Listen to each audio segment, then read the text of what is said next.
पूरा वायरल हो गया है ये लड़का खिलाफ। ये सोचिए कि तेजस्वी भाई कितने सच्चे इंसान हैं, एक सच्चे छोटे दिल के क्रिएटर हैं। को बढ़ावा दे रहे हैं छोटे क्रिएटर को बढ़ावा दे रहे हैं। और इससे अच्छा क्या चाहिए। 2 बजे रात को मेरे और पास इस बार तेजस्वी सरकार आना चाहिए। पिछले 5 दिनों के अंदर ये दूसरा मौका है जब वन पोलो रोड यानी नेता प्रतिपक्ष तेजस्वी यादव के आवास पर मीटिंग बुलाई गई है।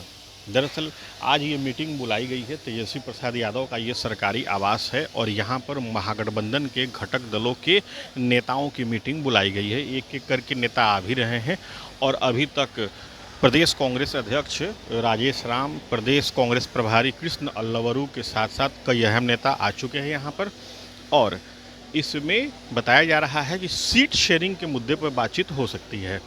हालांकि इसके 3-4 दिन पहले ही महागठबंधन की एक बैठक और यहाँ बुलाई गई थी इसी तेजस्वी आवास पर और तब आरजेडी के केवल एमपी, एमएलए और जितने भी अहम नेता हैं, बड़े नेता हैं, उनको बुलाया गया था। और ये जानकारी तब सामने आई थी कि मतदाता अधिकार यात्रा के बाद से क्या फीडबैक मिला था उस पर चर्चा होगी। हालांकि ये भी बताया गया था कि आगे की रणनीति के बारे में भी जानकारी दी जा सकती है।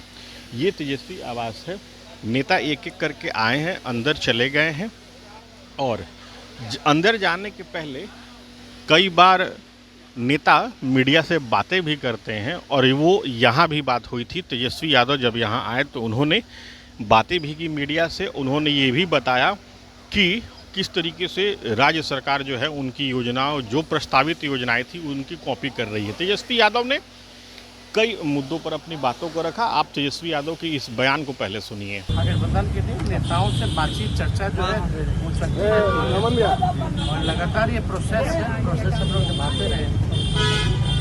आपने ट्वीट भी किया, एक पोस्ट डाला है आपने जिसमें जिक्र किया है कि बर्बाद कर रही है, 20 सालों के शासनकाल में बर्बाद हो रही है।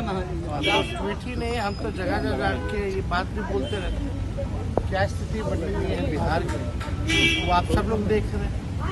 बिहार को जो है तक जो शासन, जो लोग राज करता रहा, यहाँ क्या है, अपराध बढ़ गया है, भ्रष्टाचार बढ़ गया है।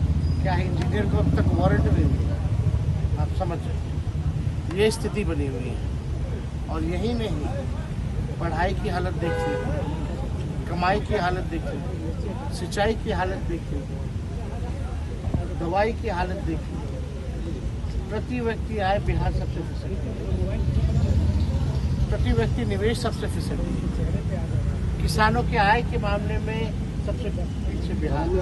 कोई कारखाना नहीं है, कोई उद्योग नहीं है, कोई धंधा नहीं है। और ये सरकार वही केवल वोट का समय आया है तो जो तेजस्वी कह रही है वही नकल कर रही है।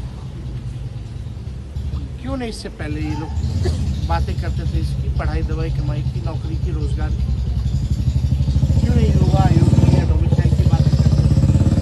अब चुनाव आया तो तेजस्वी कह रहा है तो ये लोग कर रहे हैं। माई बहन मान इनको माई बहन इतना पेंशन बढ़ाने, मतलब 20 साल से 400 पेंशन था, कभी बढ़ाया नहीं था। तेजस्वी कह रहा तो बढ़ा, और उसी का कॉपी लोग माई बहन योजना का कर रहे हैं। फिर समीक्षा करेंगे, बेवकूफ़ किसको। अभी आपने सुना किस तरीके से तेजस्वी ने इस बैठक के शुरू होने के पहले बातें की। तेजस्वी ने ये भी कहा कि बैठक होती रहती है।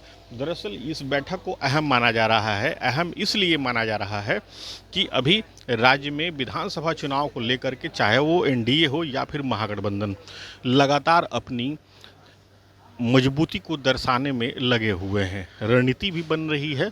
ये आवास अभी बंद है, अंदर जो है तमाम नेता जो है पहुंच चुके हैं और अभी मीटिंग चल रही है और ये देखना है कि ये मीटिंग अभी कितनी देर चलती है और उसके बाद से क्या चीज़ें सामने निकल के आती हैं। लेकिन बैक टू बैक मीटिंग के बाद से ये ऐसा लग रहा है कि चाहे महागठबंधन हो या फिर आरजेडी अपनी तैयारी में कोई भी कमी नहीं छोड़ना चाहती है। Sujit Kumar, TV9 digital, Patna.